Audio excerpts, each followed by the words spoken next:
بسم اللہ الرحمن الرحیم۔ السلام علیکم عزیز طلبہ، اسپرٹ آف اسلام چینل میں ایک بار پھر خوش آمدید۔ آج کے اس لیکچر میں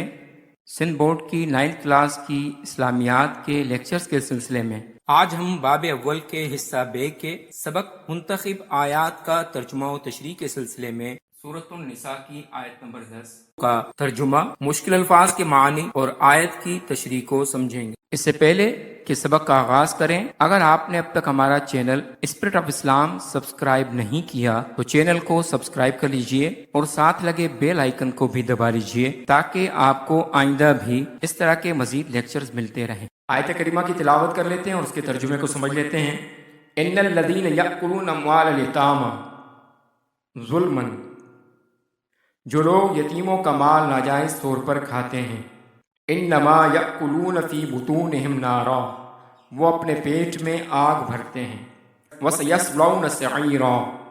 اور دوزخ میں ڈالے جائیں گے۔ اس آیت کے مشکل الفاظ کے معنی میں پہلا لفظ یأکلون جس کے معنی ہے وہ کھاتے ہیں، دوسرا لفظ بطون جس کے معنی ہے پیٹ، تیسرا لفظ نارن جس کے معنی ہے آگ، اس کے بعد لفظ سیصلون جس کے معنی ہے ان قریب وہ داخل ہوں گے، اس کے بعد لفظ سعیرن جس کے معنی ہے بھڑکتی ہوئی آگ۔ چلتے ہیں اس آیت کریمہ کی تشریح کی طرف۔ اس آیت میں یتیموں کے حقوق اور ان کے مال میں خیانت کی سزا اور وعید کو بیان کیا گیا ہے۔ پچھلی آیات میں اور پچھلے لیکچرز میں جس طرح سے ہم نے آپ کو بتایا کہ ان آیات میں یتیموں کے حقوق کے بارے میں بتایا گیا ہے اور ان کے ساتھ حسن سلوک کی تاکید کی گئی ہے۔ یہاں پر ان کے مال میں خیانت کرنے کی سزا سنائی جا رہی ہے۔ انسانی معاشرے میں مال و دولت کی بڑی اہمیت ہے، اس کو جائز اور حلال طریقوں سے کمانا عبادت میں شمار ہوتا ہے، جبکہ باطل طریقوں سے مال جمع کرنے کی سختی سے ممانعت کی گئی ہے۔ یعنی انسانی زندگی میں ساری دوڑ مال کے پیچھے ہے اور اس کی بہت زیادہ اہمیت ہے، لیکن اسلامی نقطہ نگاہ سے اگر اس مال کو جائز طریقے سے کمایا جائے، حلال طریقے سے کمایا جائے تو یہ عبادت میں شمار ہوتا ہے، جبکہ باطل طریقوں سے مال جمع کرنے کی سختی سے ممانعت، یعنی چوری کے ذریعے، رشوت کے ذریعے، لوٹ مار کے ذریعے اور دیگر کئی ناجائز طریقوں سے مال کو جمع کرنے کی سختی سے ممانعت کی گئی ہے۔ عام لوگوں کے مقابلے میں اگر کمزور، ضعیف، یتیموں اور مسکینوں کے مال میں ناجائز تصرف اور خیانت کر کے ان کی اس طرح حق تلفی کی جائے تو یہ اور بڑی برائی کی بات ہے۔ یعنی عام لوگوں کا مال بھی چھیننا یا ان کی حق تلفی کرنا یا چوری کرنا یہ تو ناجائز ہے ہی، لیکن یتیموں کے ساتھ، مسکینوں کے ساتھ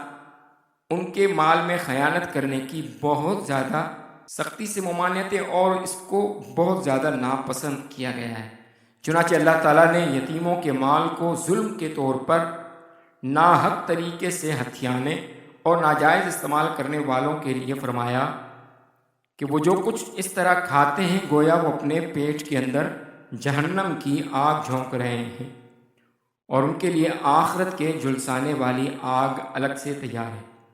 یعنی قرآن مجید کی اس آیت کریمہ میں یہ بتایا گیا کہ اگر کوئی کسی یتیم کا مال ظلم کر کے ہتھیا لیتا ہے، چھین لیتا ہے یا کھا جاتا ہے تو وہ یہ نہ سمجھے کہ اسے اس دنیا میں کوئی کہنے والا نہیں تو اس سے حساب نہیں لیا جائے گا، آخرت میں وہ اپنے پیٹ میں اس مال کے ذریعے دوزخ کی آگ جھونک رہے ہیں اور آخرت کے اندر وہ آگ ان کے جسموں کو جلا کر رکھ دے گی۔ حدیث میں بھی یتیم کے مال کھانے کو بڑے گناہ میں شمار کیا گیا ہے۔ بہت ساری احادیث مبارکہ میں یتیموں کے مال کو کھانے کی سختی سے وعیدات بیان کی گئی ہیں۔